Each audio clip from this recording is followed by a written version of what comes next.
ചില സിനിമകളൊക്കെ വർഷങ്ങൾ കഴിഞ്ഞാലും നമ്മുടെ ചിന്തകളിൽ നിന്നും മനസ്സിൽ നിന്നും സിനിമാ സംസാരങ്ങളിൽ നിന്നും പോവില്ല. അങ്ങനെയുള്ളൊരു അത്ഭുത ചിത്രമായിരുന്നു 2000-ൽ പുറത്തിറങ്ങിയ ദേവദൂതൻ. അന്ന് ആ ചിത്രം തിയേറ്ററിൽ വൻ പരാജയമാവുകയും വർഷങ്ങൾക്കിപ്പുറം ആ ചിത്രം റിലീസ് ചെയ്യുക, പുതിയ ടെക്നോളജികൾ യൂസ് ചെയ്തുകൊണ്ട് റിലീസ് ചെയ്യുകയും ചെയ്ത് ഈ പുതു തലമുറയെ മുഴുവൻ തിയേറ്ററിലേക്ക് കൊണ്ടുവന്നിട്ടുണ്ടെങ്കിൽ ആ ചിത്രത്തിന് ഒരു മാജിക്കുണ്ട്. അതാ മ്യൂസിക്കിൻ്റെ മാജിക്കാണോ, ചിത്രത്തിൻ്റെ കഥയുടെ മാജിക്കാണോ, അല്ലെങ്കിൽ അതിൻ്റെ അകത്ത് അഭിനേതാവിൻ്റെ മാജിക്കാണോ, ഒന്നുമല്ല. സിനിമ ഒരു മാജിക്കാണ്. ആ മാജിക്കാണ് ഇവിടെ വീണ്ടും വർക്കൗട്ട് ആയിട്ടിരിക്കുന്നത്. ദേവദൂതൻ റിലീസ് ഞാൻ കണ്ടിരിക്കുകയാണ്. കണ്ടതിന് ശേഷമുള്ള എൻ്റെ ഒരു ഒപ്പീനിയനാണിത്. എൻ്റെ പേര് അഭിജിത്ത് വിശ്വനാഥ്. നമ്മുടെ ചാനൽ ആദ്യമായിട്ടാണ് നിങ്ങൾ കാണുന്നതെങ്കിൽ സബ്സ്ക്രൈബ് ചെയ്യുക, തൊട്ടടുത്തുള്ള ബെല്ലൈക്കൺ കൂടി എനേബിൾ ചെയ്യുക. നമുക്ക് നേരെ വീഡിയോയിലേക്ക് കിടക്കാം. Welcome to Shino Shai.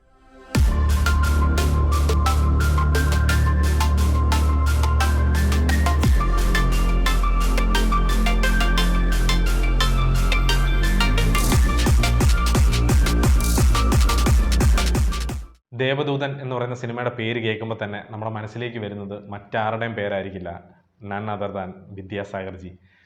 എന്തൊരു മഹാനുഭാവലു. ഈ പാട്ട് കേൾക്കാത്തൊരു മലയാളി ഉണ്ടെന്ന് എനിക്ക് തോന്നുന്നില്ല. ഏതൊരു മ്യൂസിക് ലവറും കേൾക്കുന്ന ഒരു പാട്ടാണിത്. ഓരോ തവണ കേൾക്കുമ്പോഴും ഓരോരോ ഫീല് നൽകുകയും ഓരോ ഡയമെൻഷൻസിലേക്ക് നമ്മളെ കൊണ്ടുപോയി ഒരു ഡിവൈൻ ഫീൽ ഉണർത്തി, ഒരു സ്പിരിച്വാലിറ്റി ഉണർത്തി, നമ്മളെ ഏതോ ഒരു ഫോർത്ത് വാളോ ഫിഫ്ത്ത് വാളോ ഒക്കെ ബ്രേക്ക് ചെയ്ത് നമ്മളെ വേറെ ഏതോ ലോകത്ത് കൊണ്ടുപോകുന്ന ഒരു ഡിവൈൻ, ഒരു മാജിക് ആ പാട്ടിലുണ്ട്. അദ്ദേഹം സംഗീതത്തിൻ്റെ രാജാവാണെന്ന് പറയുന്ന പോലെ വിദ്യാസാഗർ സംഗീതത്തിൻ്റെ രാജാവാണ്. അദ്ദേഹം ചെയ്തു വെച്ച് ഏറ്റവും വലിയൊരു കോമ്പോസിഷനാണ് അതിൻ്റെ അകത്തുള്ളത്. അങ്ങനെ അത് മാത്രമല്ല, എന്തൊരു മഹാനുഭാവം മാത്രമല്ല, ആ ചിത്രത്തിലെ എല്ലാ പാട്ടുകളും ഒരിക്കലും മറക്കാൻ, മലയാളികൾക്ക് ഒരിക്കലും മറക്കാൻ കഴിയാത്ത അത്ര മികച്ച പാട്ടുകൾ സമ്മാനിച്ച മികച്ച ഒരു സ്റ്റോറി ആയിട്ടുള്ള ഇത്രയും മികച്ച ഒരു കലാസൃഷ്ടി അന്ന് തിയേറ്ററിൽ പരാജയപ്പെട്ടു എന്ന് ഒരു സിനിമാ പ്രേമി എന്ന നിലയിൽ കുറേ നാളുകൾക്കൊക്കെ മുമ്പ് നമ്മളത് സാഡ് റിയാലിറ്റി അക്സെപ്റ്റ് ചെയ്യുകയുണ്ടായി. കാരണം എന്തുകൊണ്ട് ആ സിനിമ ആ സമയത്ത് ഓടിയില്ല എന്നൊക്കെ നമ്മൾ ചിന്തിച്ചപ്പം എനിക്ക് മനസ്സിലായത് കാലം തെറ്റി ഇറങ്ങിയ സിനിമ എന്ന് തന്നെയാണ്. കാരണം അന്നത്തെ ഓഡിയൻസിന് അത് ഉൾക്കൊള്ളാനോ അല്ലെങ്കിൽ അത്രയും ചിന്തിക്കേണ്ട ആവശ്യമോ ഒന്നും, കാരണം സിനിമ ആണ്, അത് എൻ്റർടൈൻ ചെയ്ത് പോകണം എന്ന് മാത്രം ചിന്തിച്ചുകൊണ്ടിരുന്ന ഒരു സമയമാണത്. പക്ഷെ ഇപ്പം അങ്ങനെയല്ല. ഒരു സിനിമ കണ്ടു കഴിഞ്ഞാൽ അതിൻ്റെ അത് എത്രത്തോളം ആഴത്തിൽ ചിന്തിക്കാൻ സാധിക്കുമോ, എത്രത്തോളം അതിൻ്റെ അകത്തേക്ക് ഇറങ്ങിച്ചെല്ലാൻ സാധിക്കുമോ, അത്രയും ഇറങ്ങിച്ചെല്ലാൻ അതിൻ്റെ ഡീകോഡ് ചെയ്യാനുമാണ് ഇപ്പോഴത്തെ ജനറേഷനിൽ ആഗ്രഹിക്കുന്നത്. അതുകൊണ്ടാണ് അതിന് ശേഷമുള്ള ജനറേഷൻസ് എല്ലാവരും അതിനെ അത്രത്തോളം സെലിബ്രേറ്റ് ചെയ്തത്. അതുകൊണ്ടാണ് ഇതിൻ്റെ ഒരു റിലീസ് ഉണ്ടാകുകയും ഇത്രത്തോളം ആൾക്കാർ ഇരച്ചുകുത്തി തിയേറ്ററിലേക്ക് വരികയും എല്ലാ ഷോസും, ഞാൻ കണ്ട ഷോ അടക്കം ഹൗസ്ഫുള്ളായിരുന്നു. എല്ലാ സ്ഥലങ്ങളിലും എല്ലാ സെൻറ്ററിലും ഹൗസ്ഫുള്ളായിട്ട് ഓടുന്നു. മറ്റു ഭാഷക്കാർ ഈ ചിത്രം കാണുന്നു, അവർ സൂപ്പറാണെന്ന് പറയുന്നു.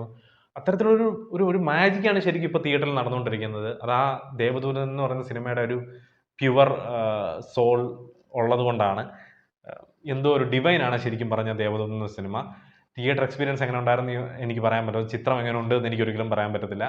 Theatre experience was ultimate. കാരണം എന്തൊരു മഹാനുഭാവൽ മാത്രമല്ല, ആ ചിത്രത്തിൽ വന്ന ഓരോ പാട്ടുകൾ, ഓരോ സീനുകൾ, ഓരോ ഡയലോഗ്സ്, ഓരോ ഇൻട്രൊഡക്ഷൻസ്, ഓരോ ക്യാരക്ടറിൻ്റെ ഇൻട്രൊഡക്ഷൻസ് എല്ലാത്തിനും കയ്യടികളായിരുന്നു.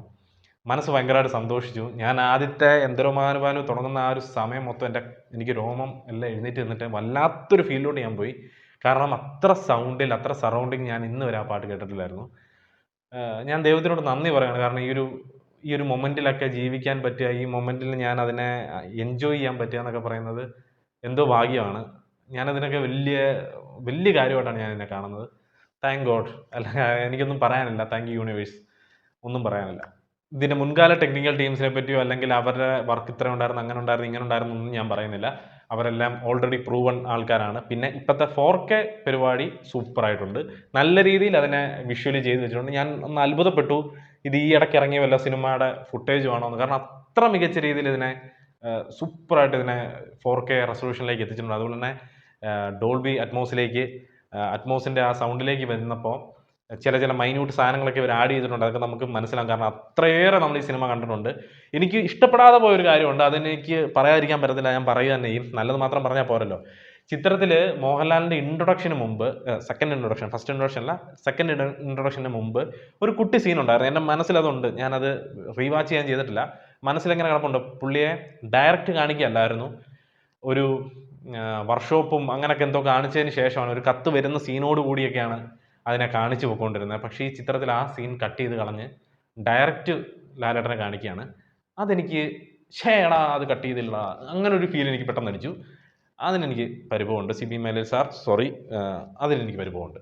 എന്തായാലും സാർ നന്ദിയുണ്ട്. കാരണം ഇത്രയും വർഷത്തിന് ശേഷം ആ സിനിമ വീണ്ടും തിയേറ്ററിലേക്ക് കൊണ്ടുവന്നതിനും എന്നെപ്പോലുള്ള അന്ന് ആ സിനിമ തിയേറ്ററിൽ കാണാൻ സാധിക്കാതെ പോയ ഒരു ജനറേഷനെ അത് തിയേറ്റർ എക്സ്പീരിയൻസ് ഉണ്ടാക്കി തരാനും കാണിച്ച മനസ്സിന് ഒരുപാട് നന്ദി. Thank you. എനിക്ക് പിന്നെ ഒരു റിക്വസ്റ്റ് ഉള്ളതെന്ന് പറഞ്ഞാൽ, എനിക്ക് 2-3 സിനിമകളുണ്ട് ഒന്ന് റീവാച്ച് കാണണം, അല്ലെങ്കിൽ ഒരു 4K അത് കാണണമെന്നുള്ളത്. അതിലൊന്നാമത്തൊരു ആഗ്രഹമാണ് ഗുരു എന്ന് പറയുന്ന സിനിമ. ഒരുപാട് ആഗ്രഹിക്കുന്നുണ്ട് ആ സിനിമ. ഒരു ടെക്നിക്കലി അത്ര ഡെവലപ്ഡ് അല്ലാത്തൊരു സമയത്ത്, അത്രയും ചിന്തിക്കാത്തൊരു സമയത്ത് മലയാളത്തിൽ ഇറങ്ങി പരാജയപ്പെട്ടു പോയ മറ്റൊരു ചിത്രമാണ്. ഓസ്കാർ നോമിനേഷനിൽ വരെ പോയ മലയാളത്തിൻ്റെ അഭിമാനമായിട്ടുള്ള ചിത്രമാണ് ഗുരു എന്ന് പറയുന്ന ചിത്രം. ആ ചിത്രമൊന്നും എനിക്ക് 4K കാണണമെന്നുണ്ട്.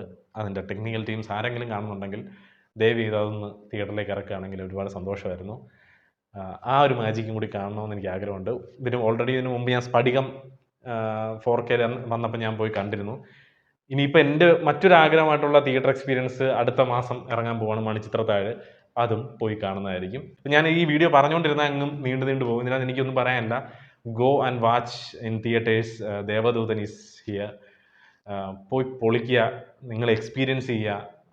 വിദ്യാസാഗറിന് വേണ്ടി, ലാലേട്ടന് വേണ്ടി, സിബി മലയിലിന് വേണ്ടി, അലീനയ്ക്ക് വേണ്ടി, നിഖിൽ മഹേശ്വറിന് വേണ്ടി ദേവദൂതൻ പോയി കാണുക. നിങ്ങൾക്ക് വല്ലാത്തൊരു എക്സ്പീരിയൻസ് കിട്ടും. Go and watch. എനിക്കതേ പറയാനുള്ളൂ. 4K കണ്ടിട്ടുള്ളവരുണ്ടെങ്കിൽ നിങ്ങളുടെ അഭിപ്രായം കമൻറ്റ് ബോക്സിൽ രേഖപ്പെടുത്തുക. അടുത്തൊരു വീഡിയോ ആയിട്ട് വരുന്നവരെ പീസ് ഔട്ട്.